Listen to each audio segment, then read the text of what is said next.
The rain-soaked streets of downtown reflected the neon lights as taxi driver James Thompson pulled over for what he thought was just another late-night pickup. But when the woman in the torn designer wedding dress climbed into his backseat, trembling and clutching a medical bag, he had no idea his world was about to change forever. Hit that like button if you've ever had a moment that made you question everything you thought you knew about fate. This wasn't just any runaway bride fleeing a $50 million wedding. This was Dr. Sophia Romano, the brilliant heart surgeon who had saved his 8-year-old daughter's life just 6 months earlier. The same woman who had given his little girl a second chance at life was now begging him for one of her own. Started as a simple taxi ride through the streets of Millbrook Heights would become a journey that would test everything James believed about loyalty, love, and the price of freedom. Because sometimes the person who saves your family needs you to save them right back. Before we jump back in, tell us where you're tuning in from. And if this story touches you, make sure you're subscribed, because tomorrow I've saved something extra special for you. The yellow taxi's windshield wipers fought a losing battle against the October downpour as James Thompson navigated through the upscale district of Millbrook Heights at nearly midnight. His radio crackled with dispatch calls, but James was hoping for just one more fare before calling it a night. He needed every dollar he could get. The medical bills from Emma's surgery 6 months ago still arrived with depressing regularity. Despite the insurance coverage, that's when he saw her. A figure in white stumbled along Windsor Avenue, one of the most exclusive streets in the city. As his headlights swept across her, James realized she was wearing what appeared to be a wedding dress, an elaborate, expensive-looking gown that was now torn and muddy at the hem. She was clutching something against her chest and looking over her shoulder as if being pursued. James had been driving a taxi for 8 years, ever since Emma was born, and he'd needed flexible work that allowed him to be present for her medical appointments. He'd learned to read people quickly, to distinguish between those who needed help and those who might cause trouble. This woman looked desperate, not dangerous. He slowed the taxi and rolled down his window. The woman turned toward him, and in the glow of the streetlights, he could see her face clearly for the first time. His breath caught in his throat. It was Dr. Sophia Romano. The recognition hit him like a physical blow. This was the woman who had spent 14 hours in an operating room saving his daughter's life when Emma's congenital heart defect had suddenly worsened. The brilliant cardiovascular surgeon who had explained the procedure to him with such patience and compassion, who had stayed by Emma's bedside during those terrifying first hours after surgery, who had quite literally given his daughter a future. And now she was standing in the rain in a wedding dress, looking utterly lost. "Dr. Romano?" He called out through the window, his voice barely audible over the storm. She froze, then stepped closer to the taxi, squinting through the rain. Her dark hair, which he remembered as always being perfectly styled during their hospital encounters, now hung in wet strands around her face. Her makeup was smeared, and there was something almost broken in her usually confident demeanor. "James?" she said, recognition dawning in her voice. "Emma's father?" He nodded, studying her face with concern. "What are you doing out here? Are you okay?" Dr. Romano Sophia looked around nervously, as if checking for something or someone. I'm fine, I just ... She gestured helplessly at her wedding dress. "This is going to sound crazy." "Try me," James said, putting the taxi in park. "After what Emma and I have been through, nothing sounds crazy anymore." She approached the passenger side window, and he could see she was shivering despite the mild October evening. "I ran away from my own wedding," she said quietly. "About 2 hours ago. I just ... I couldn't do it." James took in the expensive gown, the elaborate beadwork that caught the streetlight like tiny stars, the torn hem that spoke of desperate running. "Where are you trying to get to?" "I don't know," she admitted, and for the first time since he'd known her, the confident surgeon sounded uncertain. "I don't actually have anywhere to go." I gave up my apartment when I moved in with Richard 6 months ago, and I can't go back there. My parents... She shook her head. They're the ones who arranged this whole thing. James remembered reading about Dr. Romano's engagement in the society pages that Emma's grandmother had shown him. A wealthy real estate mogul named Richard Ashford. A wedding that was described as the social event of the season. $50 million worth of flowers, entertainment, and exclusivity. "Get in," he said, unlocking the doors. "We'll figure it out." Sophia hesitated for a moment, then quickly climbed into the back seat. As she settled in, James could see she was clutching a small medical bag, the same one he'd seen her carry during Emma's hospital stay. "Thank you," she said, her voice barely above a whisper. "I know this is weird, and I don't want to put you in an awkward position. You probably have somewhere to be." "Actually, I was just finishing my shift," James said, pulling away from the curb. "Emma's at her grandmother's house tonight, so I'm in no hurry." He watched her in the rearview mirror as she tried to arrange the voluminous skirt of her dress in the small space. The contrast was surreal. This woman who had commanded an entire surgical team with quiet authority, who had made life-and-death decisions with steady hands, now looking vulnerable and displaced. "How is Emma doing?" Sophia asked, and despite her own crisis, there was genuine care in her voice. "She's incredible," James said, feeling the familiar warmth that always came when talking about his daughter. "The surgery was a complete success. Her cardiologist says her heart function is better than it's ever been. She's been able to play soccer for the first time in her life, and she's constantly running everywhere. You gave her the childhood I was afraid she'd never have." In the mirror, he saw Sophia's eyes fill with tears. "That's wonderful. She's such a special little girl. I remember how brave she was, even when she was scared. She asked about you for weeks after the surgery." James continued. "She wanted to send you thank you cards, draw you pictures. The nurses said you don't usually follow up with patients once they're discharged, but you stopped by her room every day until she went home. She reminded me why I became a surgeon in the first place," Sophia said softly. "Before all the politics and hospital administration and..." She gestured at her dress. "Before I forgot that medicine is supposed to be about healing people, not advancing careers." James drove slowly through the empty streets, unsure of where to go. The rain was letting up, but Sophia still looked like she was in shock. "What happened tonight?" he asked gently. "If you don't mind me asking." Sophia was quiet for a long moment, staring out the window at the passing city lights. "I was standing at the altar, looking at Richard, and I realized I didn't recognize my own life anymore. The wedding had 400 guests, most of whom I'd never met. The dress cost more than most people make in a year. The flowers were flown in from 3 different countries. And all I could think about was how none of it felt real." She paused, taking a shaky breath. "Richard is a good man, in his way. Successful, respected, everything my parents wanted for me. But he sees me as an acquisition, the brilliant surgeon wife who'll look perfect at charity galas and business dinners. He doesn't understand why I work such long hours, why I choose the difficult cases that don't pay as well. He thinks surgery is just a hobby I'll give up once we start having a family." "But surgery isn't a hobby for you," James said, understanding beginning to dawn. "It's who I am," she said firmly.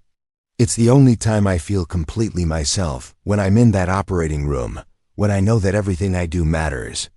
I've spent 12 years training to save lives. I can't just stop because it's inconvenient for someone else's vision of our future."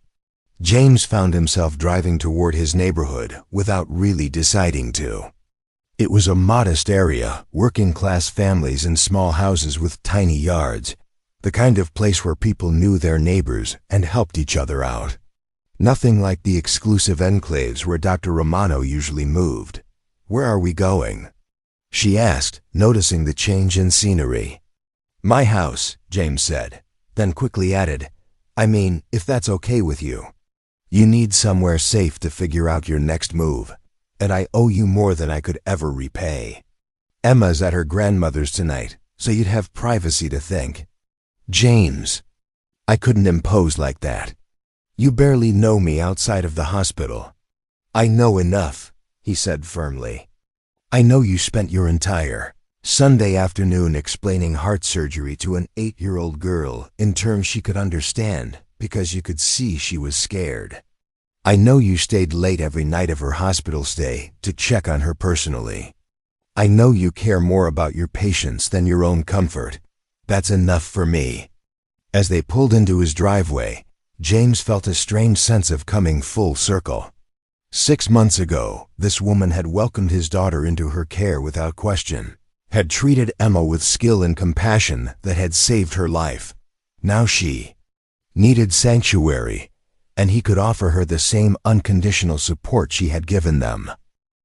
"Welcome to our home," he said, turning off the engine. "It's not much, but it's safe, and nobody will find you here unless you want them to." Preparing and narrating this story took us a lot of time, so if you are enjoying it, subscribe to our channel. It means a lot to us. Now back to the story. Sophia sat in the back seat for a moment, looking at the small house with its modest front porch and the taxi parked in a narrow driveway. Everything about the scene was the opposite of the world she'd been living in. No gates, no security cameras, no manicured lawns. Just a simple home with warm light glowing from the windows and a child's bicycle leaning against the front steps. "Are you sure about this?" she asked, though James could hear the exhaustion in her voice. "I don't want to cause problems for you. If Richard finds out where I am ...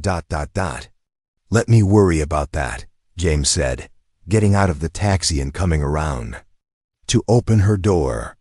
"The most important thing right now is getting you somewhere warm and dry."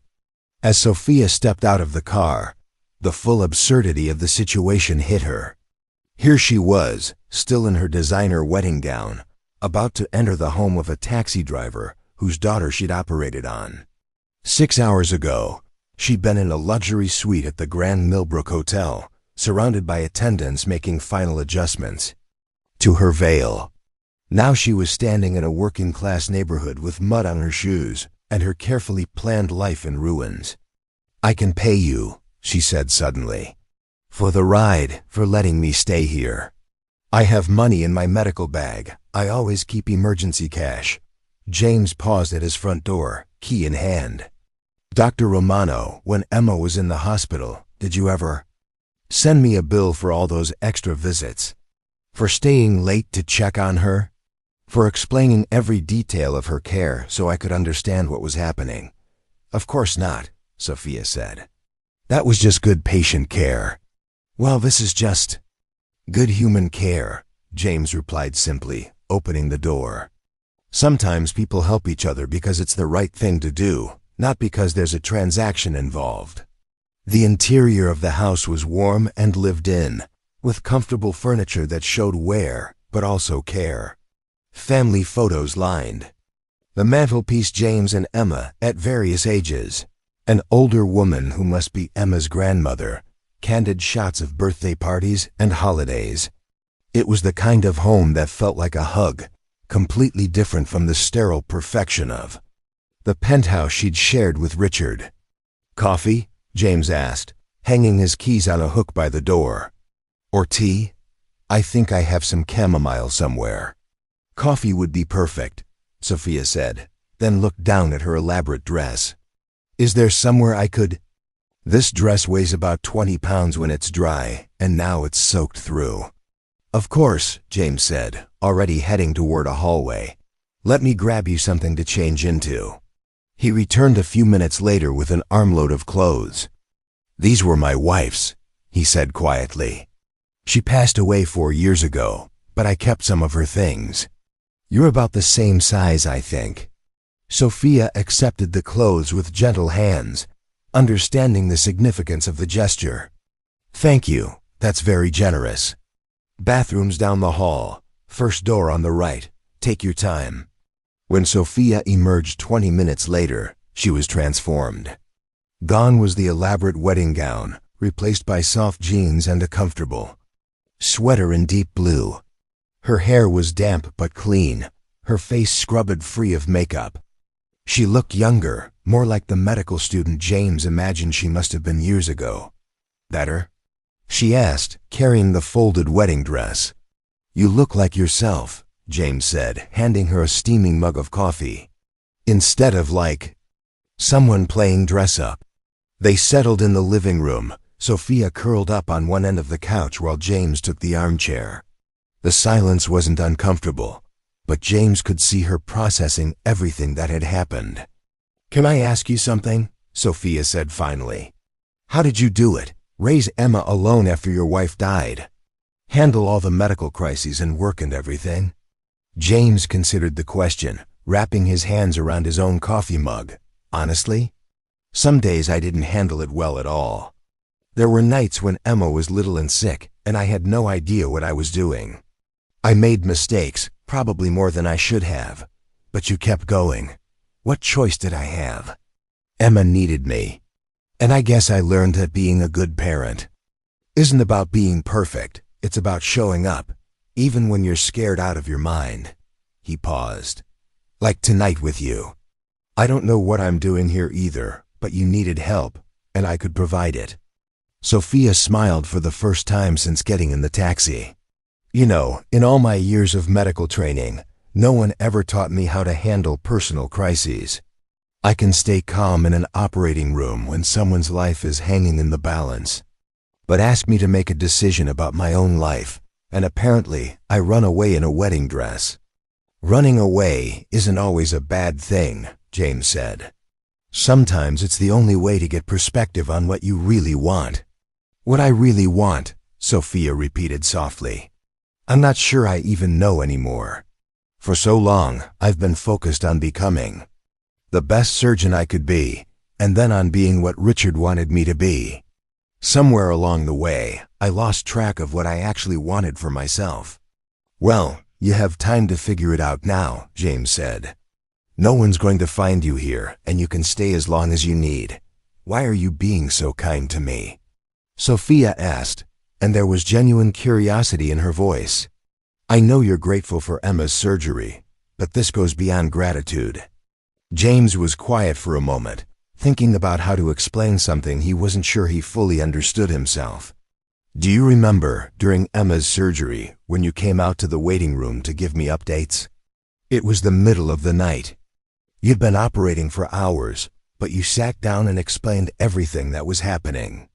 You drew diagrams on a napkin so I could understand the procedure." Sophia nodded. "At one point, I asked you why you were taking so much time to explain everything when you could have just said the surgery is going well. And you said that fear thrives in the dark, but understanding brings light. You said that as Emma's father, I had a right to understand what was happening to my daughter, even if it took extra time." "I remember that," Sophia said softly. "Tonight, you're the one who's afraid and in the dark," James continued. "You've been living someone else's vision of your life for so long that you've lost sight of your own path. Maybe what you need is time and space to find that light again." Sophia felt tears pricking at her eyes. "That's probably the most insightful thing anyone said to me in months. Richard's always telling me what I should want, what I should do, how I should feel. He never asks what I actually think. That must be exhausting." "It is," she admitted. "I feel like I've been holding my breath for 6 months, trying to be the person he wanted me to be. Tonight, standing at that altar, I realized I was about to sign up for a lifetime of holding my breath."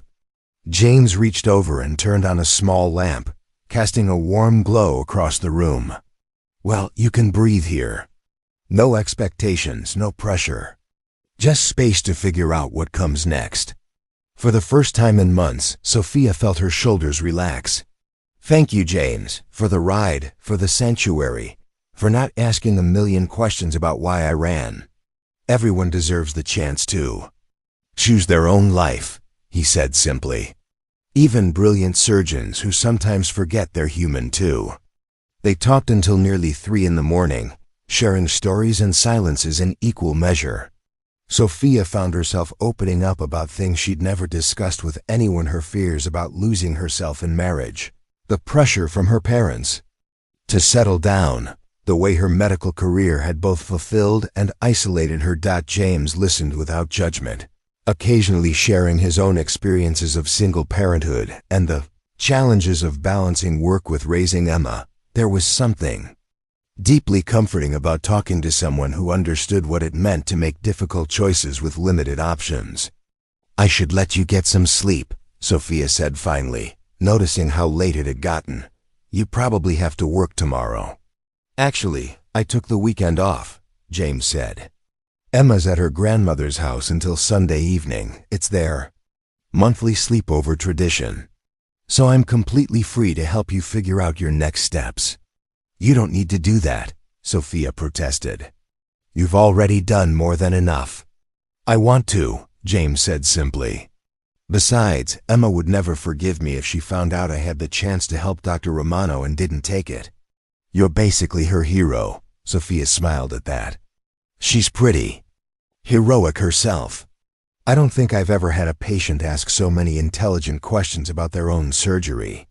Most 8-year-olds want to know if it will hurt.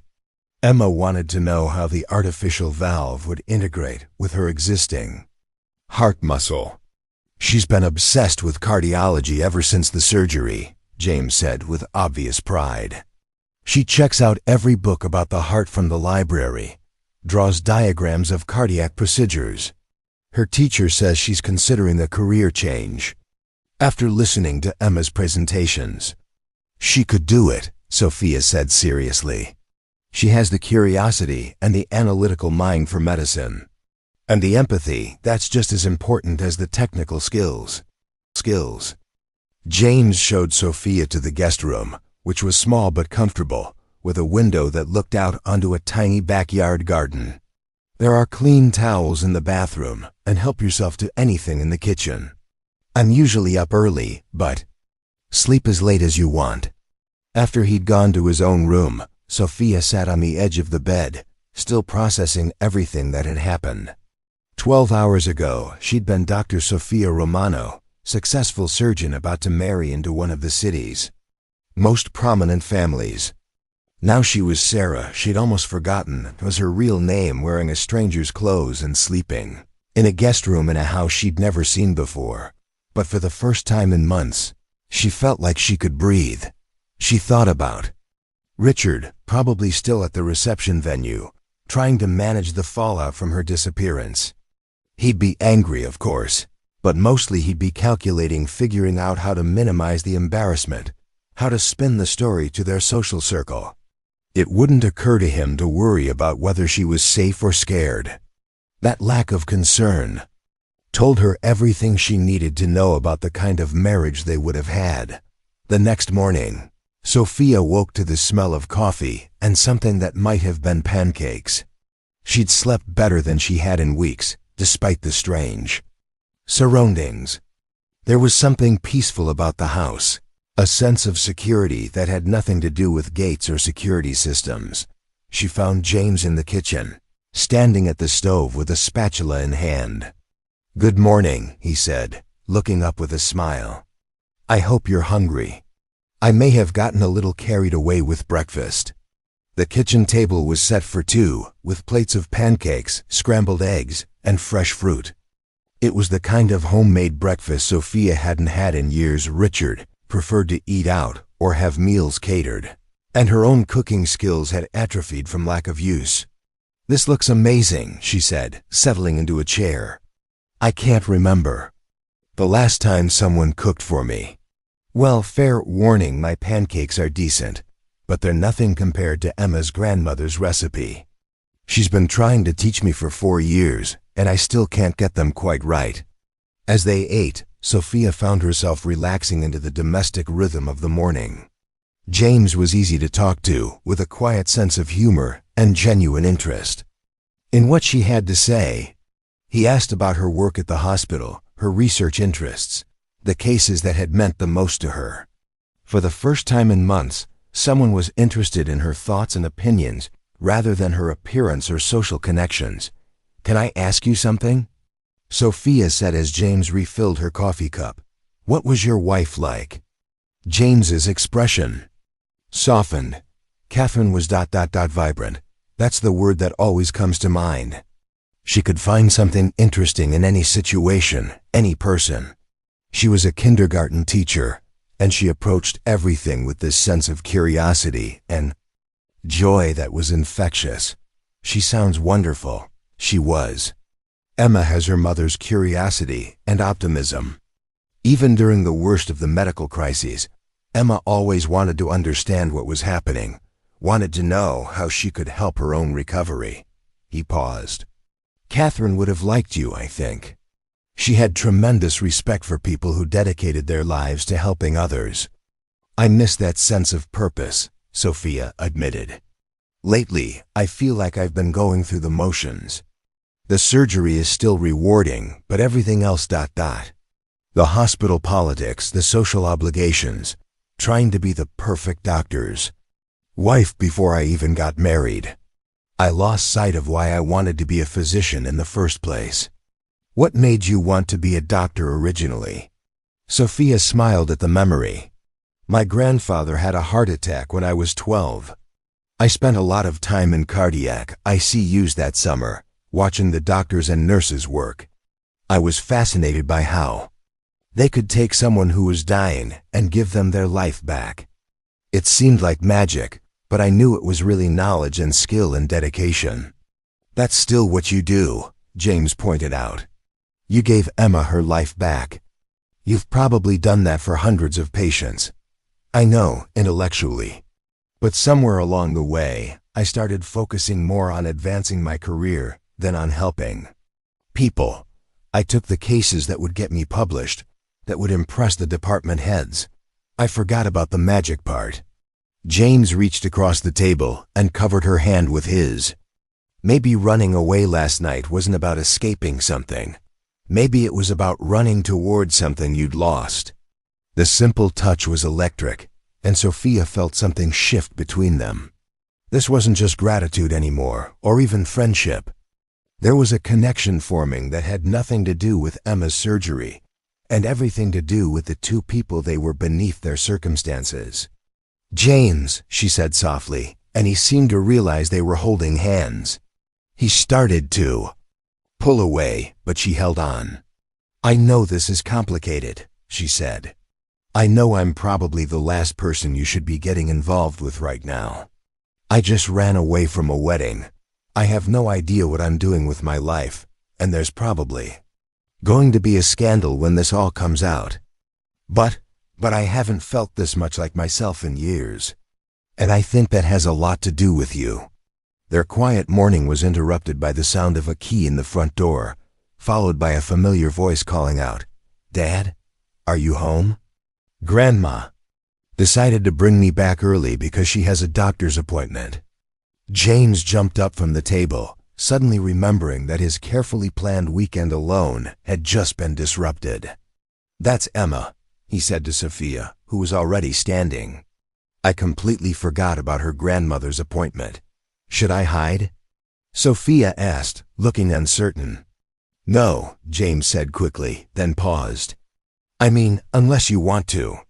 But Emma's going to see you eventually if you're staying here, and she's actually pretty good with surprises." The sound of footsteps approached the kitchen, and then Emma appeared. In the doorway, a bright-eyed 8-year-old with her father's dark hair and a curious expression that immediately focused on their breakfast guest. "Dad," Emma said slowly, taking in the scene. "There's a lady eating pancakes in our kitchen." "Emma, this is Dr. Romano," James said, moving to stand beside his daughter. "You remember her, right? From the hospital?" Emma's eyes widened as recognition dawned. "Dr. Romano. The one who fixed my heart." "That's right," Sophia said, crouching down to Emma's eye level. "And you can call me Sophia if you want. How are you feeling?" "Your dad tells me you've been playing soccer. I scored 3 goals last week," Emma said excitedly, then seemed to remember her manners. "But what are you doing here? Are you having breakfast with my dad?" James and Sophia exchanged glances, both realizing they needed to navigate this carefully. Dr. Romano needed a place to stay for a few days, James said. She's going through a difficult time, and I offered to help. Emma considered this with the seriousness she brought to all important matters. Like when Mrs. Patterson from down the street stayed with us after her husband died. Something like that, James agreed. Okay, Emma said, apparently satisfied with this explanation. Then she turned to Sophia with renewed interest. Do you want to see my heart surgery scrapbook? I made it after I got home from the hospital. I would love to see it, Sophia said, and Emma beamed. For the next hour, Sophia found herself sitting on the living room floor, looking through Emma's carefully assembled scrapbook while the little girl explained each photo, drawing, and piece of medical information she'd collected. There were pictures from the hospital, get-well cards from friends, and even some remarkably accurate diagrams of cardiac anatomy that Emma had drawn herself. This is amazing, Emma, Sophia said, genuinely impressed. You understand more about heart surgery than some of my medical students. Dad helped me research everything, Emma said proudly. And I've been reading all the books about cardiology from the library. Did you know that a hummingbird's heart beats 1,200 times per minute? I did not know that, Sophia said, smiling at Emma's enthusiasm. That's incredible. Emma's been fascinated by all things medical since her surgery, James said, joining them on the floor. Her teacher says she gives presentations about cardiac procedures that make the other kids want to be doctors too. I want to be a heart surgeon like you, Emma announced to Sophia. Dad says it takes a really long time to learn how to do it. But I don't mind. It does take a long time, Sophia agreed. But if you're really passionate about it and you're willing to work hard, you can definitely do it. You already have the most important qualities, curiosity and compassion. Emma glowed under the praise, and James felt something warm settle in his chest as he watched the two most important people in his life connect so naturally. Are you going to stay for lunch? Emma asked Sophia. Dad makes really good grilled cheese sandwiches, and we usually watch movies on Saturday afternoons. Sophia looked to James, who nodded encouragingly. If Dr. Romano doesn't have other plans, he said. I don't have any plans at all, Sophia said. And grilled cheese sounds perfect. As the day progressed, Sophia found herself falling into the rhythm of the Thompson household. Emma insisted on showing her everything: her room, her art projects, the small garden where she and her father grew vegetables. It was a life built on small, meaningful moments rather than grand gestures, and Sophia found it surprisingly appealing. Dad, Emma said during lunch, can Sophia help me with my science project? It's about the circulatory system, and she probably knows more about it than anyone. That depends on whether Sophia has time, James said carefully. She might have other things she needs to do. Actually, I'd love to help, Sophia said. What's your project about? For the next 2 hours, they worked together at the kitchen table, with Emma asking rapid-fire questions about blood flow, heart chambers, and surgical procedures while Sophia sketched diagrams and explained concepts in terms an 8-year-old could understand. James watched from nearby, ostensibly reading the newspaper, but actually observing the easy interaction between his daughter and the woman who had saved her life. You're really good with her, he said later, when Emma had gone to play in the backyard. She's an exceptional person, Sophia replied. Smart, curious, brave. She reminds me why I wanted to work with pediatric cases in the first place. She's not usually this comfortable with new people, James admitted, especially adults. But she seems to trust you completely. The feeling is mutual, Sophia said, watching Emma through the window as she played on her swing set. I don't have much experience with people this age outside of medical settings, but there's something about Emma that just makes sense to me. She has that effect on people, James said fondly. Catherine used to say that Emma was born with an old soul and a young heart. As evening approached, Emma lobbied hard for Sophia to stay for dinner and their traditional Saturday night movie. "Please?" she said, employing the 8-year-old's most powerful weapon-wide, hopeful eyes. "We're watching Finding Nemo, and it's really good. Plus, Dad always makes popcorn." "I don't want to intrude on your family time," Sophia said, though. James could see she was tempted. "You're not intruding," Emma said matter-of-factly. "You're part of our family now, right, Dad?" James felt his breath catch at his daughter's casual declaration. "Right," he said softly, meeting Sophia's eyes. "If you'd like to be." Sunday morning arrived with autumn sunshine, streaming through the windows and the comfortable sounds of a family beginning their day.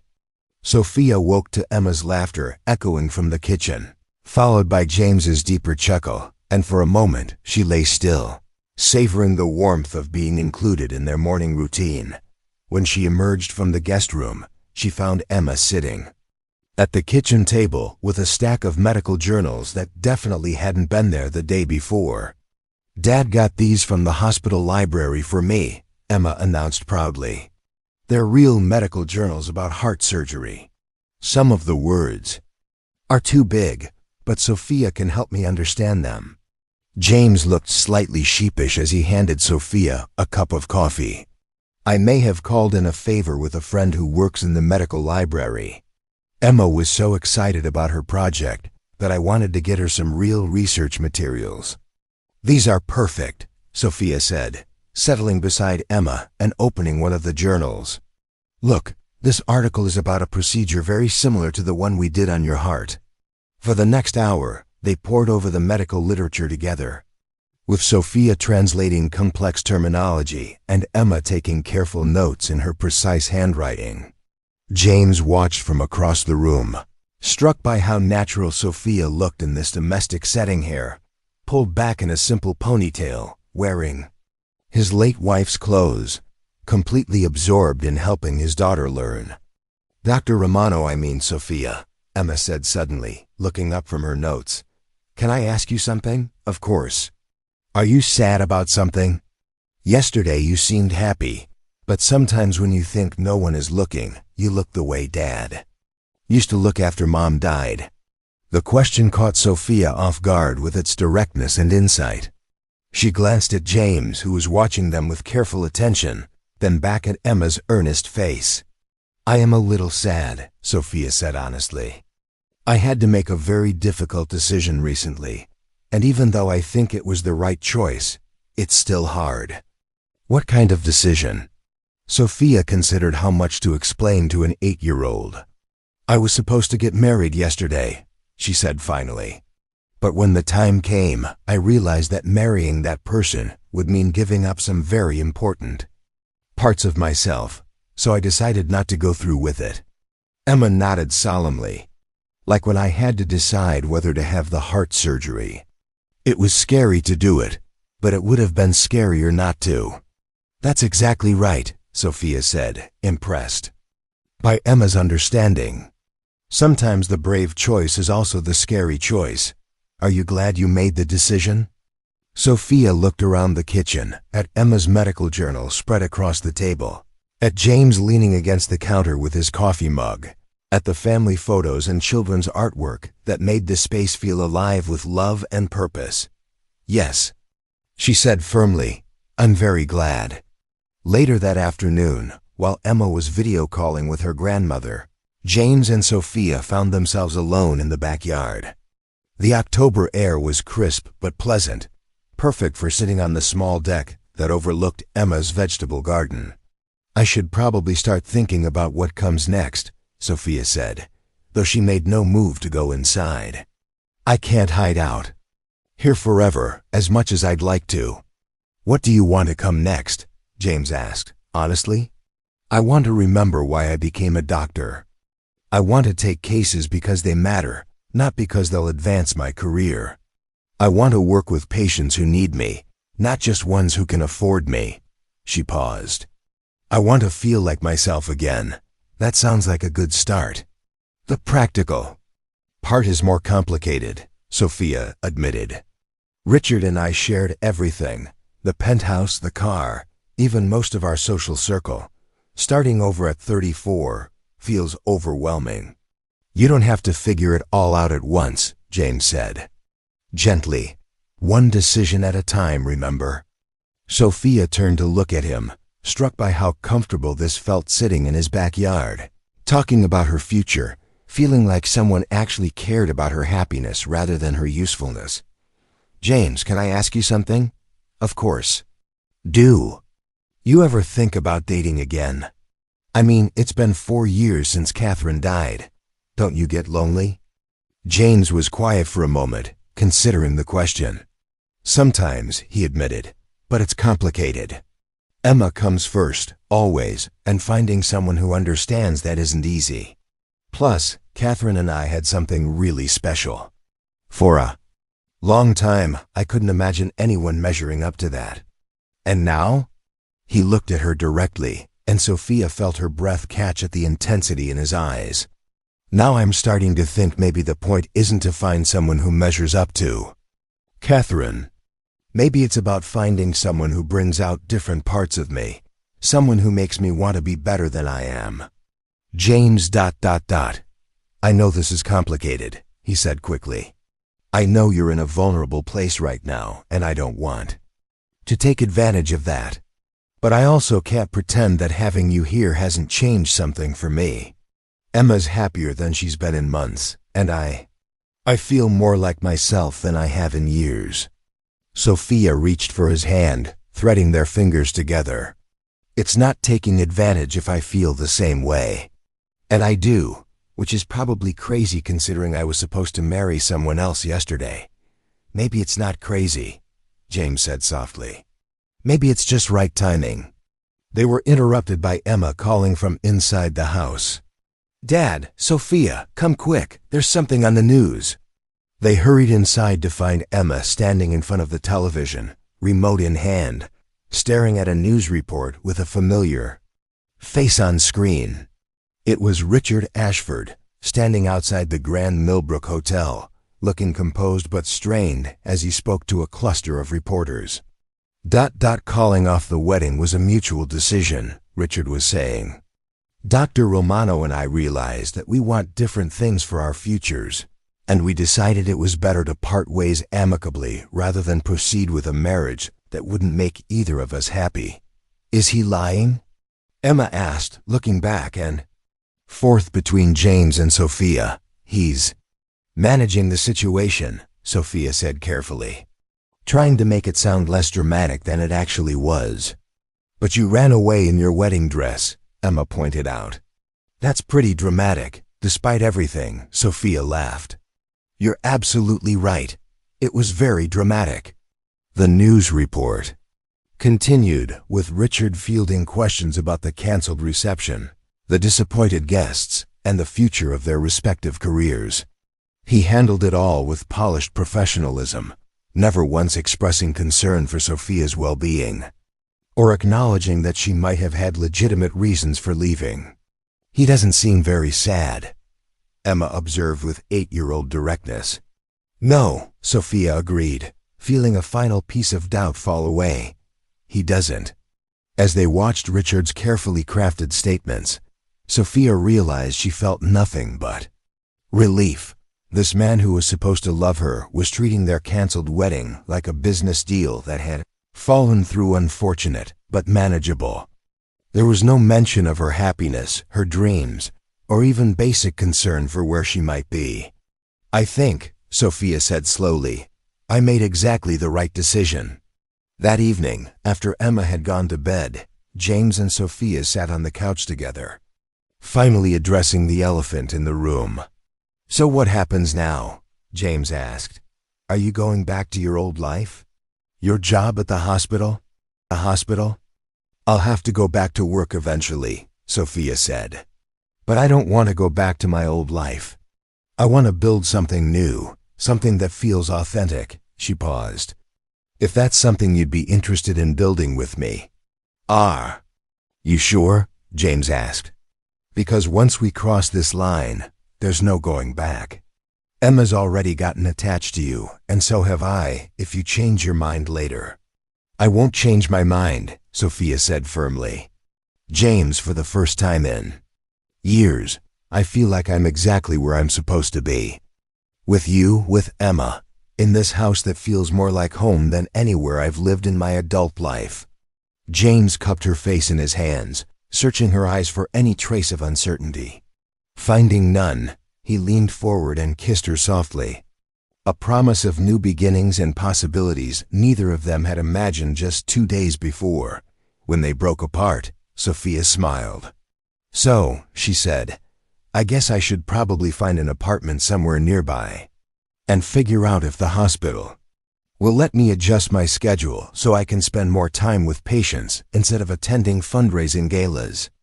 Or, James said, you could stay here with us. Emma's already declared you part of the family, and I happen to agree with her. Are you asking me to move in with you? Sophia asked, though her smile suggested she wasn't opposed to the idea. I'm asking you to take a chance on something real, James said. Something that starts with who we actually are instead of who we think we should be.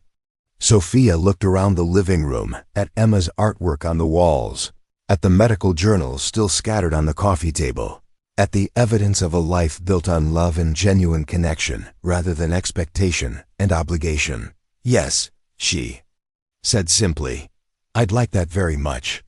3 weeks had passed since that rainy October night when Sophia had climbed into James's taxi in her torn wedding dress. Now as she stood in the kitchen of what had become their home, making Emma's lunch for school, it felt like she'd been part of this family for years rather than days. The integration hadn't been without its challenges. Sophia's belongings had been delivered by a cold, efficient moving service boxes of expensive clothes, medical texts, and personal items that seemed oddly formal in the warm chaos of the Thompson household. Richard had been surprisingly cooperative about the logistics, probably eager to erase any evidence of their failed relationship from his penthouse. Are you sure about the field trip permission slip? Sophia called to James, who was helping Emma gather her science project materials. I don't want to overstep since I'm not technically her guardian. You're overthinking it, Emma said matter-of-factly, appearing in the kitchen doorway with her backpack. Mrs. Henderson said any responsible adult in the household can sign permission slips. Besides, you know more about the human body than anyone else's parents. It was true Emma's class was visiting the medical museum downtown, and Sophia had spent the previous evening helping Emma prepare questions about cardiac exhibits. The 8-year-old scientific curiosity had only grown stronger since Sophia's arrival, and her teacher had commented on how much more confident Emma seemed in class discussions. Speaking of which, James said, joining them in the kitchen, I got a call from Emma's teacher yesterday. She wants to know if you'd be willing to come speak to the class about cardiology. Apparently, Emma's presentations have gotten the other kids very interested in medical careers. Sophia smiled, feeling a familiar warmth when she talked about sharing medical knowledge. I'd love to. But are you sure the other parents won't mind? Given all the publicity about the wedding. The publicity died down pretty quickly, James assured her. Richard's narrative about mutual agreement and different life goals seemed to satisfy most people.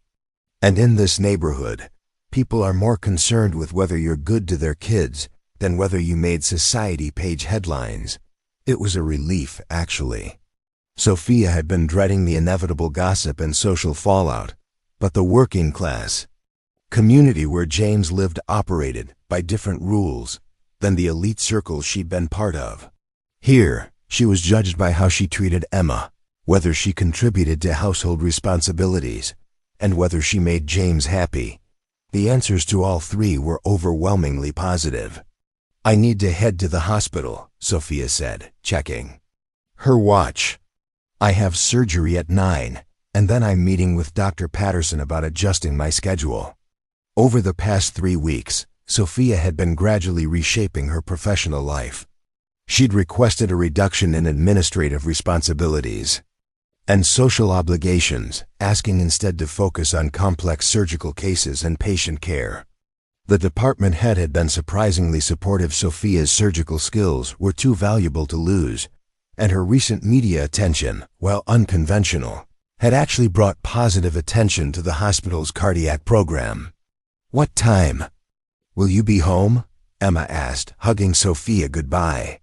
"Around 4, Sophia replied, still marveling at how natural it felt to be part of these daily routines.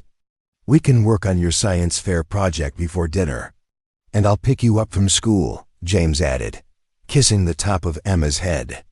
"Mrs. Rodriguez is covering my afternoon shift so I can attend the parent-teacher conference." As Sophia drove to the hospital in her new, more modest car, she'd traded the BMW Richard had given her for a practical sedan. She reflected on how dramatically her life had changed. The penthouse had been replaced by a cozy house with a shared bathroom and a kitchen where someone was always cooking or doing homework. Her wardrobe now consisted largely of comfortable clothes suitable for homework help and backyard gardening rather than charity galas and business dinners. The change in her work life had been equally significant. Instead of focusing on high-profile cases that would advance her career, she'd begun taking on more pediatric surgeries and complex cases other surgeons avoided. Her success rate remained excellent, but more importantly, she felt reconnected to the passion that had originally drawn her to medicine. "Dr. Romano," called Dr. Patterson as she entered the cardiac wing. "How's the schedule adjustment working out?" "It's perfect," Sophia replied honestly. "I'm seeing more patients, spending more time on actual medical care, and I'm happier than I've been in years." "It shows in your work," Dr. Patterson said. "The patient satisfaction scores for your cases have gone through the roof, and your surgical outcomes are as strong as ever. Plus, I've heard you're becoming quite the community ambassador, speaking at schools, volunteering with the pediatric support groups." It was true. Word had gotten out about Sophia's willingness to speak to young patients and their families, and she'd begun volunteering regularly with children facing cardiac procedures. It was work that felt meaningful in a way her previous career focus had not. "Actually," Dr. Patterson continued, "I wanted to talk to you about a new program we're developing. A partnership with local schools to provide health education and early detection of cardiac issues in underserved communities. We need someone with your surgical expertise, but also your communication skills. Interested?" "Very interested," Sophia said immediately. "Send me the details." That afternoon, Sophia arrived home to find James and Emma in the backyard, working on what appeared to be a new garden bed. Emma looked up excitedly when she saw Sophia approaching. "We're planting a winter herb garden," Emma announced. "Dad said you mentioned that your grandmother taught you about gardening, so we thought you could help us design it." Sophia felt a familiar tightness in her throat when Emma mentioned her grandmother. She'd shared stories about her grandmother's garden during one of their many evening conversations, but she hadn't expected James to remember or act on it. "I'd love to help," she said, kneeling beside them in the soil. "What were you thinking of planting?" For the next hour, they worked together, planning the layout and discussing which herbs would thrive in the fall weather.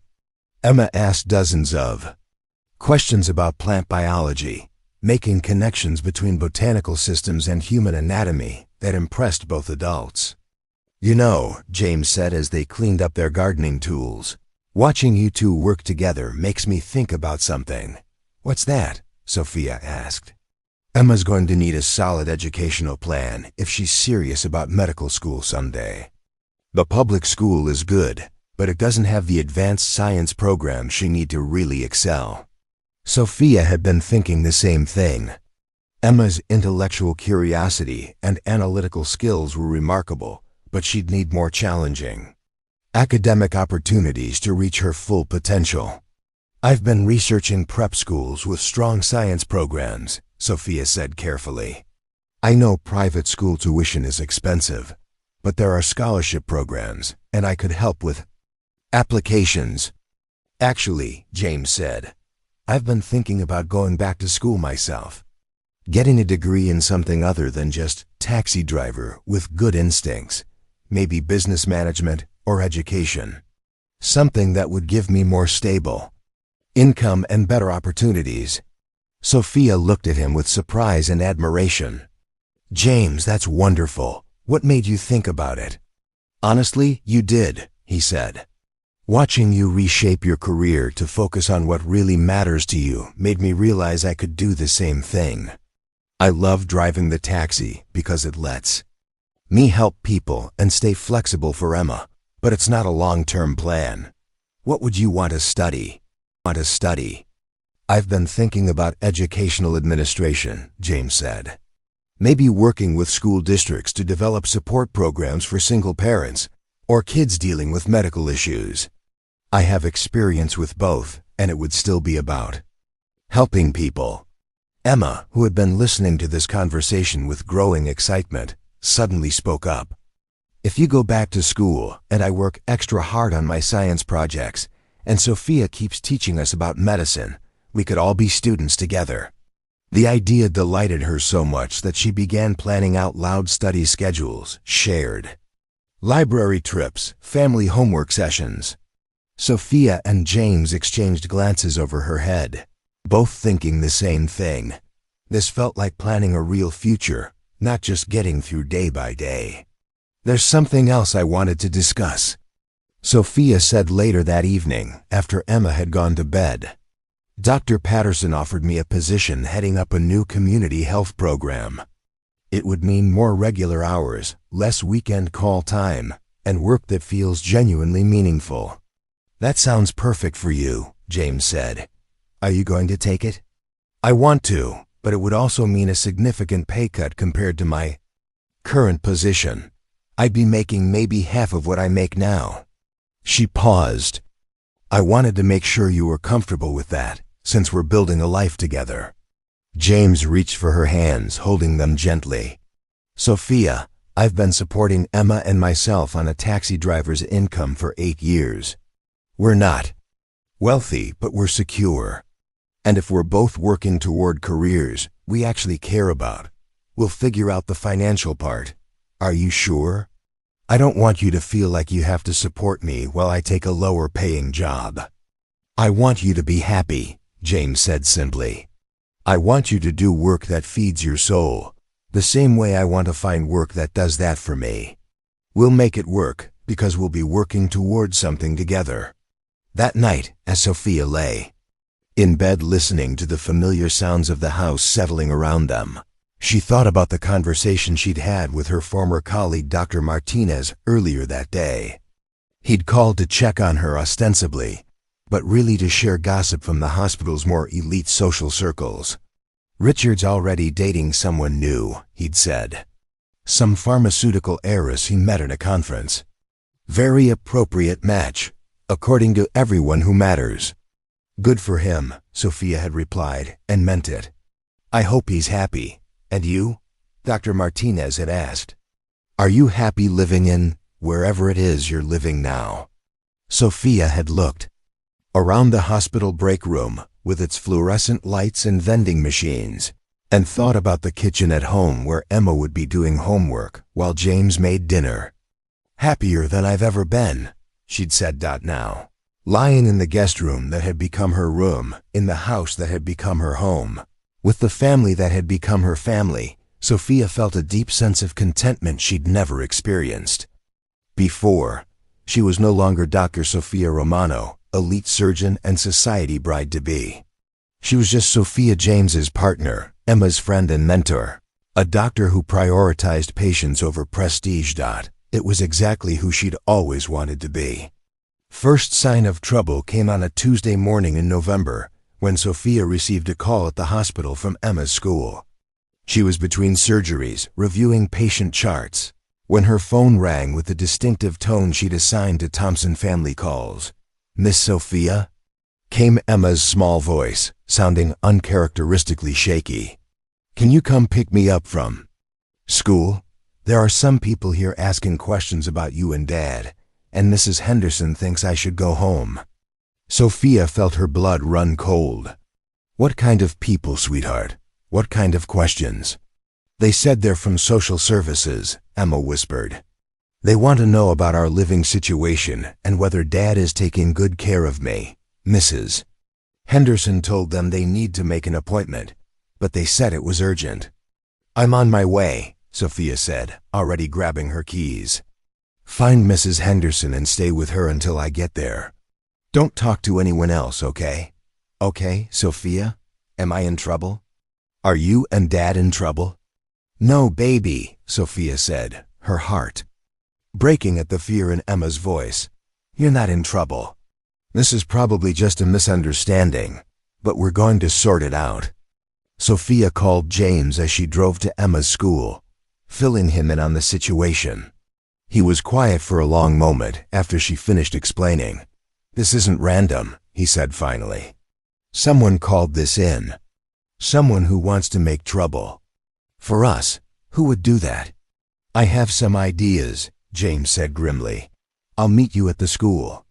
When Sophia arrived at Emma's elementary school, she found James's taxi already parked outside. She hurried into the main office where she found James, Emma, and Mrs. Henderson in what appeared to be a tense conversation with two official-looking individuals. Dr. Romano, said the woman, who introduced herself as Miss Carter from Child Protective Services. We were hoping to speak with you. We've received some concerning reports about the living situation in your household. What kind of reports? Sophia asked, instinctively moving to stand beside James and Emma. Reports that Mr. Thompson is cohabitating with a woman who isn't Emma's mother, that there may be inappropriate relationships developing, and that Emma's welfare might be at risk due to instability in the home. Emma looked confused and frightened, clearly not understanding all the implications, but sensing the threat in the air. James's jaw was tight with barely controlled anger. Who made these reports? James asked. We can't reveal that information, said the male social worker. But we do need to conduct a home visit and interview Emma separately to ensure her safety and well-being. Absolutely not, Sophia said firmly. You are not interviewing an 8-year-old without her father present, based on anonymous accusations from someone with obviously malicious intent.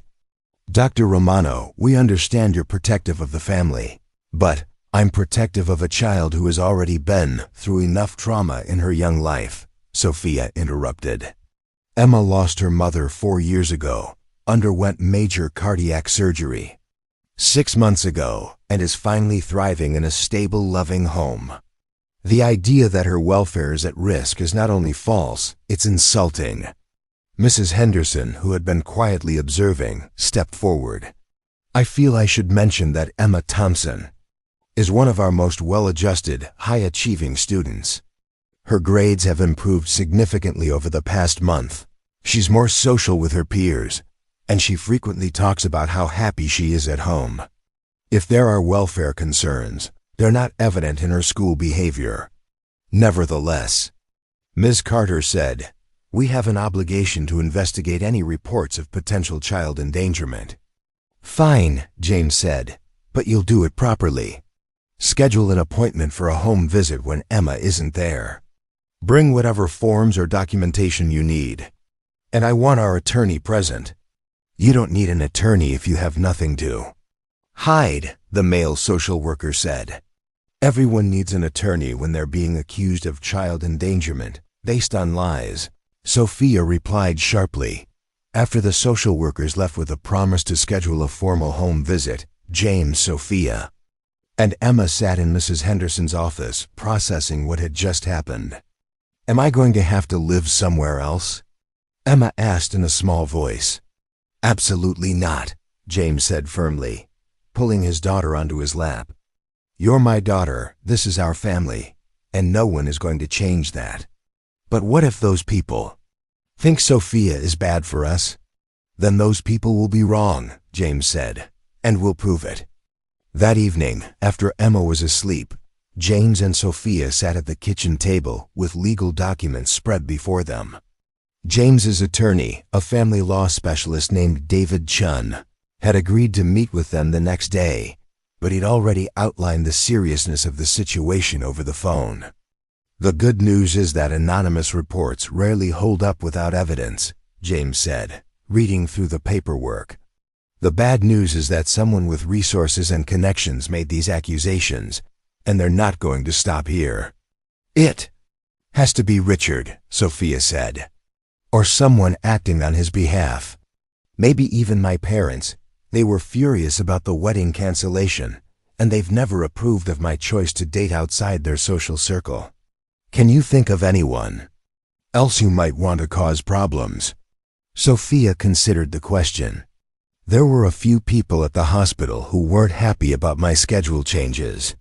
Some of the department politics got ugly when I turned down the chief of surgery track. But this seems more personal than professional." Their conversation was interrupted by a knock at the front door. James looked at the clock. It was nearly 10 p.m., unusually late for unexpected visitors. "Stay here," he said to Sophia, but she followed him to the front door anyway. Through the peephole, they could see a well-dressed woman in her 60s, standing beside a younger man in an expensive suit. Sophia recognized them immediately. "My parents," she said quietly. James opened the door to find Patricia and Robert Romano on his doorstep, looking deeply uncomfortable but determined. "Sophia," her mother said, "we need to talk." "Come in," Sophia said reluctantly, stepping aside to let them enter.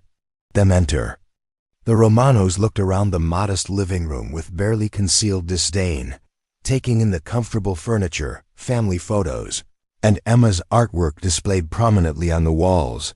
"This is where you've been living?" Patricia asked as if she couldn't quite believe it. "This is my home," Sophia said firmly. "James, these are my parents, Patricia and Robert Romano. Mom, Dad, this is James Thompson." The introductions were stiffly polite, but the tension in the room was palpable. Robert Romano was studying James with the calculating look of a man used to sizing up opponents. "We came to bring you home," Patricia said without preamble. "This situation has gone on long enough, Sophia. You've made your point, you've had your rebellion, but it's time to come back to reality." "This is my reality," Sophia replied. "And I'm not coming home." "Don't be ridiculous," Robert said dismissively. "You're living in a house that's probably worth less than your old car, playing house with a taxi driver and his daughter. It's beneath you." "It's the first place I've ever felt like I belonged," Sophia said, her voice rising with anger.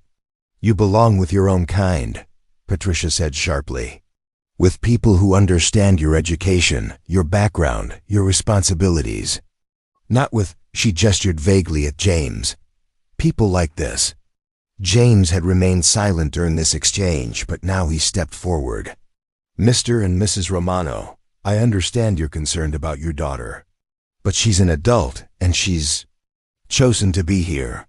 She's happy. She's contributing to our family, and frankly, your disapproval doesn't change any of that."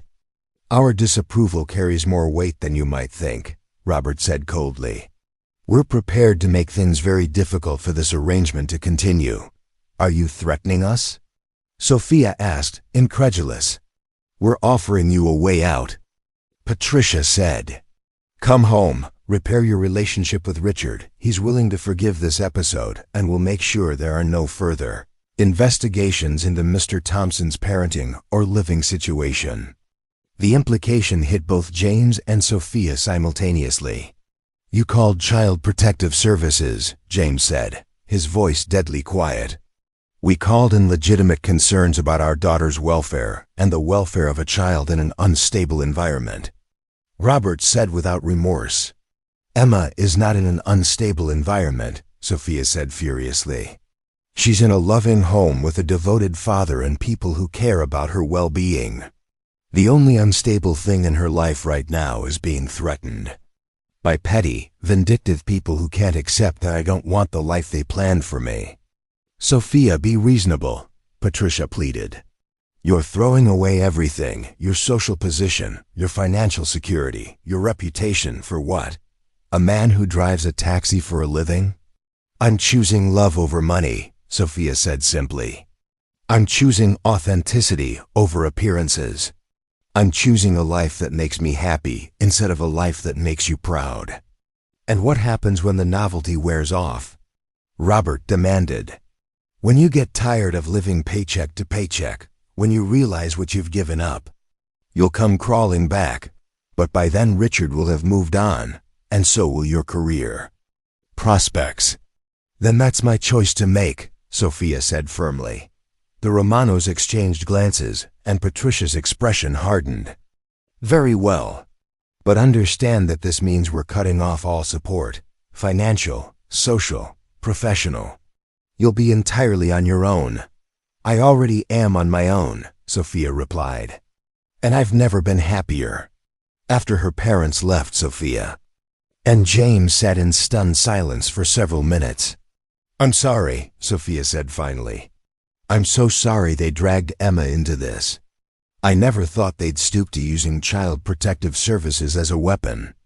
It's not your fault, James said, though his jaw was still tight with anger. But now we know what we're up against.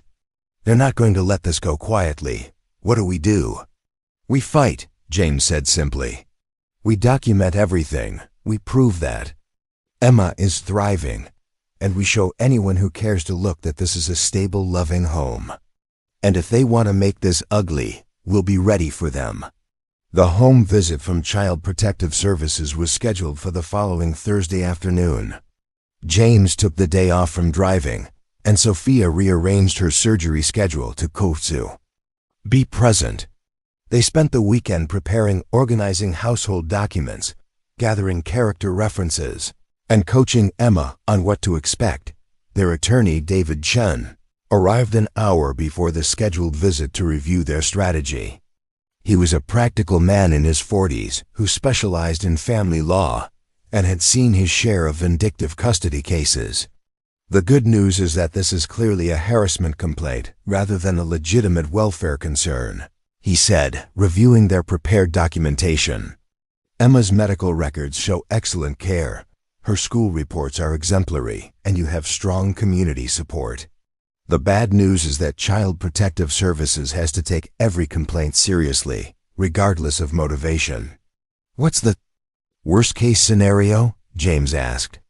They could recommend temporary placement while they investigate further, but that's extremely unlikely given the evidence. More likely, they'll close the case after today's visit and note that the complaint was unfounded. When Miss Carter and her colleague arrived, they were accompanied by a supervisor, a sign that the case had attracted attention at higher levels. The three social workers were polite but thorough, examining every room of the house, reviewing household schedules, and asking detailed questions about Emma's care and well-being. Dr. Romano, Miss Carter said as they wrapped up the home inspection, can you explain your relationship with Mr. Thompson and Emma? The reports we received suggested this might be an inappropriate situation. James and I are in a committed relationship, Sophia replied clearly. I moved in 3 weeks ago, and we're building a life together as a family. My relationship with Emma is that of a caring adult who's become part of her support system. And your professional relationship with Emma predates your personal relationship. With Mr. Thompson? That's correct. I was Emma's cardiac surgeon 6 months ago. James and I reconnected by chance several weeks ago, and our relationship developed naturally from there. The supervisor, an older woman named Mrs. Patterson, looked up from her notes. Dr. Romano, are you aware that some people might view your relationship with a former patient's family as ethically questionable? Sophia had been prepared for this question. I've consulted with the hospital's ethics board about this situation. Since Emma is no longer my patient and has been transferred to another cardiologist for ongoing care, there are no ethical violations. My relationship with the Thompson family is entirely personal. Can we speak with Emma now? Miss Carter asked. Emma appeared from her bedroom, where she'd been waiting with a book about marine biology. She looked nervous but determined, and Sophia felt a surge of pride at the 8-year-old's composure. The interview with Emma took place in the living room, with James and Sophia present but not participating. The social workers asked Emma about her daily routines, her relationship with her father, her feelings about Sophia living with them, and her overall happiness. "Do you feel safe in this house?" Mrs. Patterson asked. "Of course," Emma replied, looking puzzled by the question. "Dad takes really good care of me, and now Sophia helps too. I've never felt unsafe here." "How do you feel about Sophia living here?" Emma's face lit up. "I love having Sophia here. She helps me with my science projects, and she knows everything about medicine, and she makes Dad happy. Plus, she's teaching me about surgery, which is what I want to do when I grow up." "Has anyone ever told you that this living situation might not be appropriate?" Emma frowned. "What do you mean, not appropriate? We're a family. Families live together." The social workers spent another hour reviewing documents, taking photos, and asking follow-up questions. Finally, they gathered in the kitchen for what appeared to be a final consultation. "Mr. Thompson, Dr. Romano," Miss Carter said, "based on our investigation today, we found no evidence of child endangerment, neglect, or inappropriate conduct. Emma appears to be thriving in a stable, loving environment. We'll be closing this case and noting that the complaints were unfounded." The relief that washed over James and Sophia was palpable, but Mrs. Patterson wasn't finished. "However," she continued, "I want to be clear about something. This investigation was prompted by very specific accusations from people with detailed knowledge of your situation. If similar complaints are filed in the future, we'll have to investigate those as well. I'd recommend documenting your family's stability and Emma's well-being carefully, in case this becomes an ongoing issue." After the social workers left, the three of them sat in the living room, emotionally exhausted but vindicated. "Are the mean people going to come back?" Emma asked. "I don't think so," James said, pulling her onto his lap. "But if they do, we'll be ready for them." "Good," Emma said with 8-year-old determination. "Because this is our family, and nobody gets to break up families." That evening, after Emma was asleep, James and Sophia received an unexpected visitor. James answered the door to find Richard Ashford standing on their front porch, looking uncharacteristically rumpled and agitated. "I need to speak with Sophia," he said without preamble. "She doesn't want to speak with you," James replied, but Sophia appeared behind him. "It's okay," she said. "Let him in." Richard entered the living room, looking around with the same disdain her parents had shown. But there was something different in his expression, less anger than resignation. "I came to ask you to stop," he said to Sophia. "Stop what?" "This whole charade. Living here, playing house with them. It's embarrassing for both of us, and it's not fair to that little girl to use her as a prop in whatever game you're playing." "I'm not playing a game, Richard," Sophia said quietly. "This is my life. This is my family." "Your family?" Richard laughed harshly. "Sophia, you've known them for a month. You don't build a family in a month." "Actually, you do," James said, speaking for the first time. "You build a family by choosing to show up for each other, by caring more about someone else's well-being than your own comfort, by creating something together that's bigger than any individual. Sophia does that here every day. And what can you offer her?" Richard demanded, turning on James. "Financial security? Social status? A future that matches her education and abilities?" "I can offer her love," James said simply. "Real love. Not the kind that comes with conditions and expectations. I can offer her a chance to be herself instead of someone else's idea of who she should be." Richard turned back to Sophia. "Is that really enough for you? Love in a little house with someone else's daughter and no prospects for advancement?" "Richard, you still don't understand," Sophia said sadly. "You're talking about Emma like she's a burden, like loving her is some kind of sacrifice I'm making. But loving Emma isn't a sacrifice, it's a gift. Being part of her life, watching her grow and learn, helping her become the amazing person she's meant to be. That's not settling for less. That's choosing what matters most. And James, Richard asked, what happens when you get tired of playing working-class family? When you miss the life you gave up? I don't miss that life, Sophia said firmly. I was suffocating in that life. Here, I can breathe. Here, I can be myself, not Dr. Sophia Romano, successful surgeon and appropriate wife material, but just Sophia. Someone who happens to be a surgeon, who happens to love a man who drives a taxi, who happens to be helping raise an 8-year-old girl who's smarter and braver than most adults I know. Richard was quiet for a long moment, studying her face. You really mean it, don't you? You're really choosing this. I'm choosing love over convenience, Sophia said. I'm choosing authenticity over appearances. I'm choosing a life that feeds my soul instead of one that looks good on paper. Then I guess there's nothing left to say, Richard said. Except that I hope you don't regret it. The only thing I regret, Sophia replied, is that it took me so long to find the courage to choose what I really wanted. After Richard left, James and Sophia stood in their living room, surrounded by the evidence of their life together, Emma's homework on the coffee table, medical journals mixed with family photos, the comfortable chaos of a home where people lived and loved and built something real together. Do you think this is over? Sophia asked. The investigations, the pressure from my parents, all of it. I think they've made their point, and we've made ours, James said. They tried to separate us and failed. We proved that Emma is safe and loved and thriving. At some point, even vindictive people move on to other targets. And if they don't? James pulled her into his arms, holding her close. Then we keep doing what we're doing. We keep loving each other, keep taking care of Emma, keep building the life we want.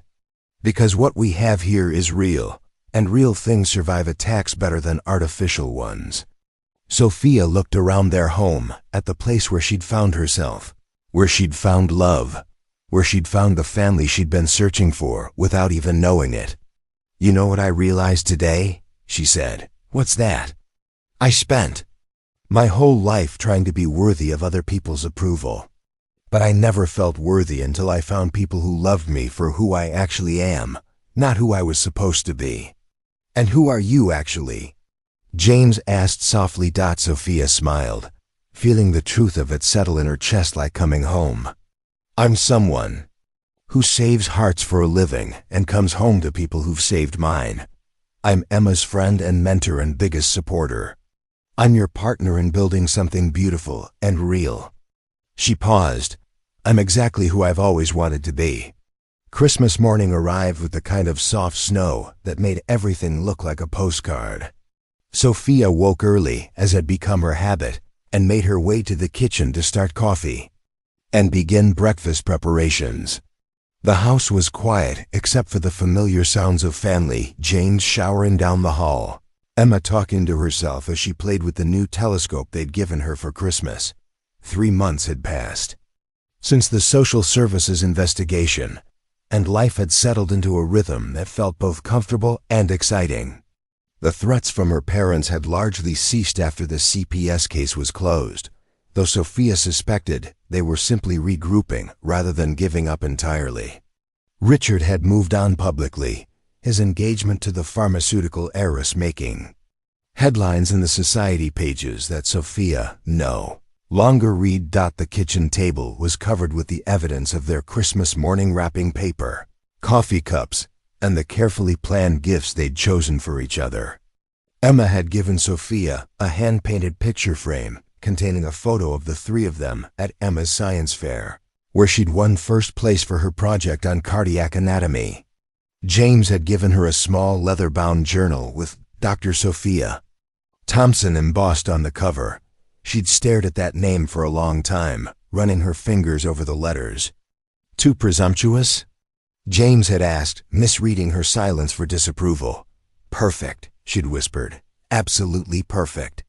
Now, as she prepared breakfast on Christmas morning, Sophia reflected on how naturally that future had begun to take shape.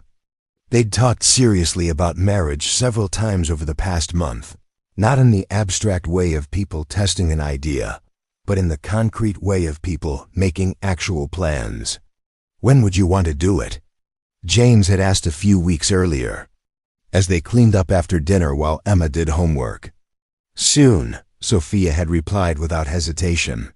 I don't need a big ceremony or a long engagement. I just want to be officially part of this family. What about your career, your name? I'll hyphenate professionally Dr. Romano Thompson. That way my medical credentials stay consistent, but I still get to be a Thompson at home.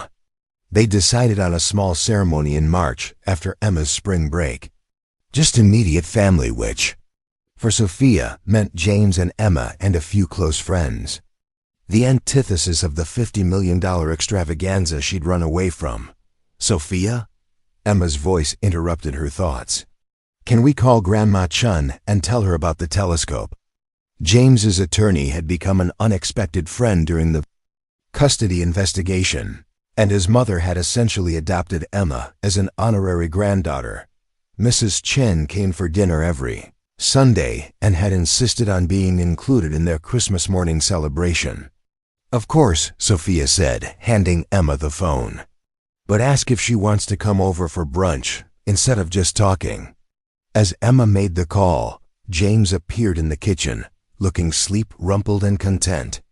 Good morning, soon-to-be Mrs. Thompson, he said, wrapping his arms around her from behind. Good morning, future husband, she replied, leaning back against his chest. Are you ready for the big conversation today? They'd planned to officially tell Emma about their engagement plans. Over Christmas brunch. Emma had been dropping hints for weeks that she expected them to get married, but they wanted to include her in the actual decision-making process. I think she's more ready than we are, James said, nodding toward Emma, who was enthusiastically describing her Christmas gifts to Mrs. Chun over the phone. An hour later, as they sat around the table with Mrs. Chun and the remains of an elaborate brunch, James cleared his throat. Emma, Sophia and I wanted to talk to you about something important. Emma looked up from her new medical encyclopedia with the kind of focused attention she usually reserved for discussions about cardiac procedures. Are you getting married? We'd like to, Sophia said, smiling at Emma's directness.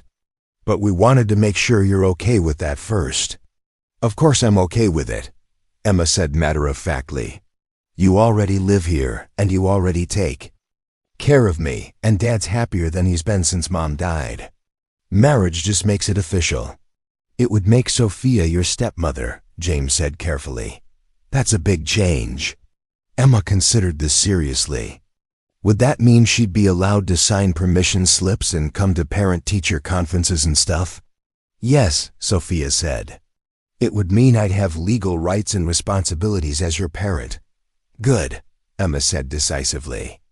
Because Mrs. Henderson keeps asking if you're going to be Emma's official mom soon, and I never know what to tell her. Mrs. Chen, who had been watching this exchange with obvious delight, spoke up. Have you chosen a date? We were thinking March, James sighed. Something small and simple. Can I help plan it? Emma asked excitedly. Can I pick the flowers and the music and help Sophia choose a dress? You can help with all of it, Sophia assured her.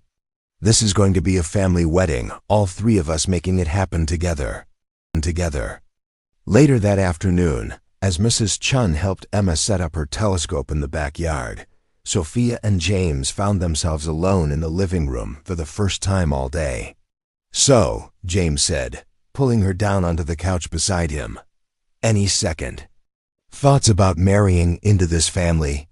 Just one, Sophia said, and James's expression grew concerned. What's that?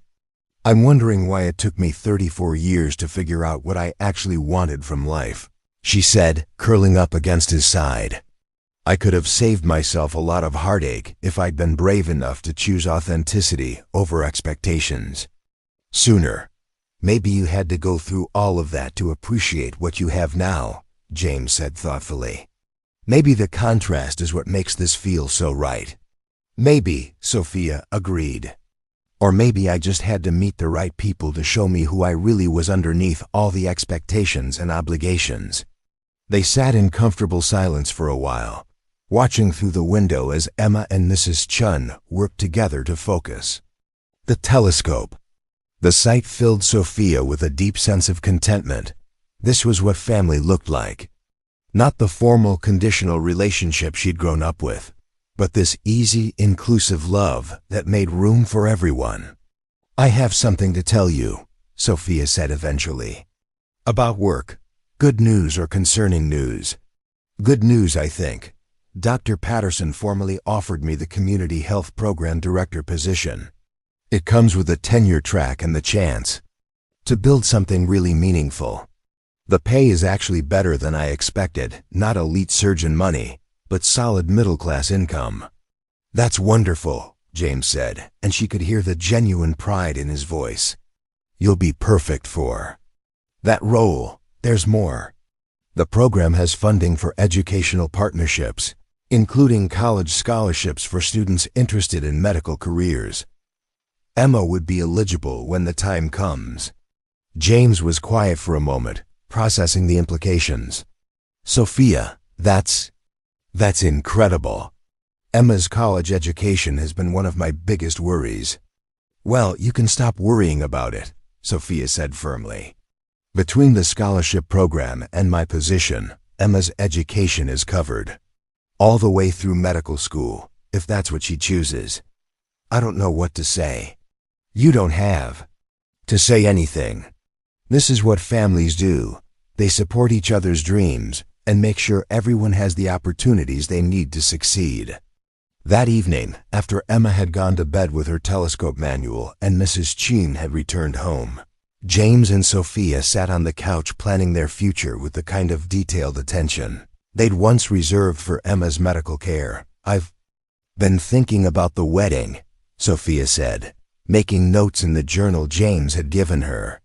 "I want to do something that honors Catherine's memory.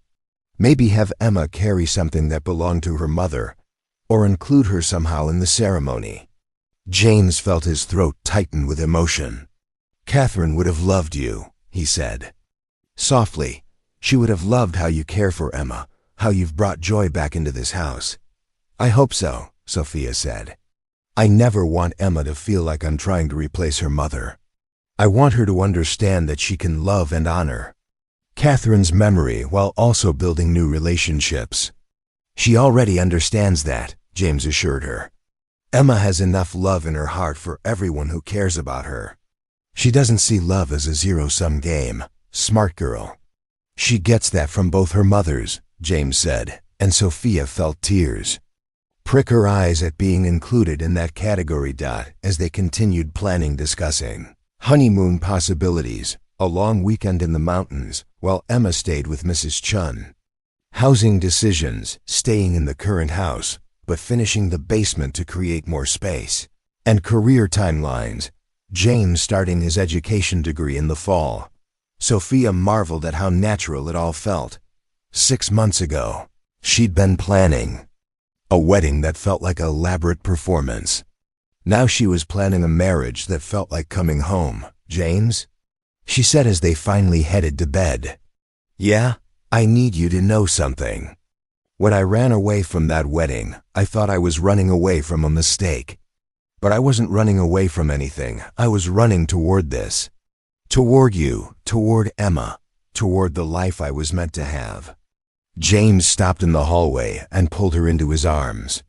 "I love you, Sophia Romano, soon to be Sophia Romano Thompson. I love you too, James Thompson, and Emma Thompson. And this whole beautiful, complicated, perfect life we're building together. No regrets?" Sophia looked around the house that had become her home, thought about the man who had become her partner, considered the little girl who had become her daughter in every way that mattered. "No regrets," she said firmly. "Only gratitude for every choice that led me here." 2 years later, the March afternoon was perfect for a wedding, unseasonably warm with the kind of golden sunlight that made everything look like it was glowing. From within. In the small community garden behind Millbrook Heights Elementary School, 35 people had gathered to witness something beautiful and simple and true. Sophia Romano Thompson stood at the makeshift altar, wearing a cream-colored dress that Emma had helped her choose, elegant but not elaborate. The kind of dress you could actually move in, laugh in, live in. Her hair was pulled back simply, adorned with small white flowers that Emma had insisted matched the ones in her own hair. As maid of honor, James stood beside her in his best suit, the one he'd bought for parent-teacher conferences, but had never worn anywhere that mattered this much. His hands were steady as he held hers, his voice clear as he spoke the vows they'd written together during their weekly Sunday morning coffee talks. "Sophia," he said, "you came into our lives when we didn't even know we were waiting for you. You didn't just save Emma's heart in that operating room. You saved all our hearts by showing us what real love looks like. I promise to choose you every day, to support your dreams, and to build a life with you that's worth celebrating." 10-year-old Emma stood beside them, tears streaming down her face as she held the simple gold rings they'd chosen together. She'd grown 3 inches in the past 2 years and lost none of her scientific curiosity, though she'd added poetry and art to her interests. Her latest project was documenting the growth patterns in their expanded garden, which now took up most of their backyard. When it was Sophia's turn to speak, she looked first at James, then at Emma, then at the small gathering of people who had become their chosen family. Mrs. Chun, beaming from the front row, David Chun and his wife, several colleagues from the hospital, Emma's teacher Mrs. Henderson, and even a few neighbors who had watched their family grow and flourish. "James, 2 years ago I was running away from everything I thought my life was supposed to be," Sophia said, her voice steady despite the emotion in her eyes. "I didn't know I was running toward everything I actually needed. You and Emma taught me that love isn't about being perfect. It's about showing up, choosing each other, and growing together. I promise to be your partner in all of it, the mundane Tuesday evenings and the exciting adventures, the small daily choices and the big life decisions." After they kissed and Emma whooped with joy, Mrs. Chun approached the microphone they'd borrowed from the school.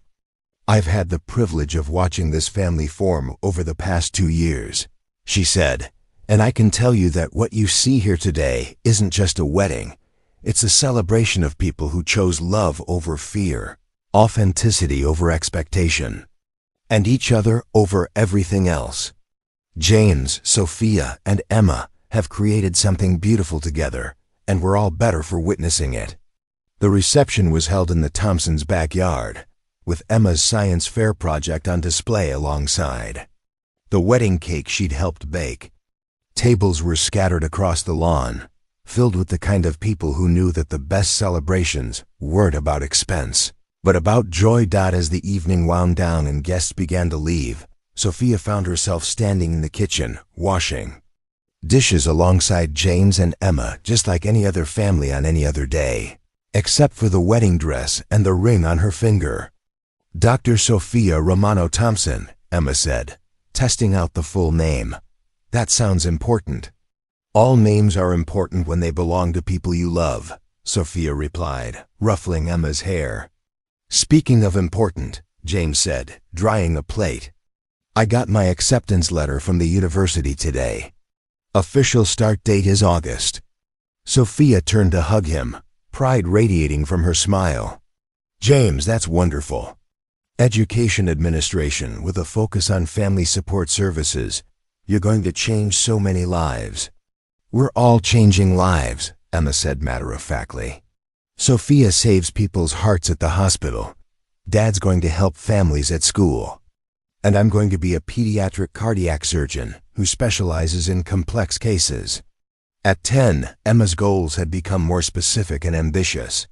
She volunteered with Sophia at the community health clinics, translating medical information for younger children. Her science projects consistently won awards, and her teachers had started consulting with Sophia about accelerated academic programs. Speaking of changing lives, Sophia said, I have news too. The community health program got approved for expansion. We're opening 3 new clinics in underserved areas, and the board asked me to head up the entire regional program. More responsibility? James asked. More opportunity to make a real difference, Sophia replied. And yes, better pay, which means we can finally finish the basement renovation and maybe take that family vacation to the marine biology center Emma's been requesting. As they finished cleaning up, Sophia caught sight of herself in the hallway mirror, no longer the polished, untouchable surgeon from 2 years ago, but someone who looked lived in and loved. Her hair was messy from dancing. Her dress had grass stains from playing with the neighborhood kids who'd crashed the reception, and her face was bright with genuine happiness. Do you ever miss it? Emma asked, following Sophia's gaze. The fancy life you had before? Never, Sophia said without hesitation.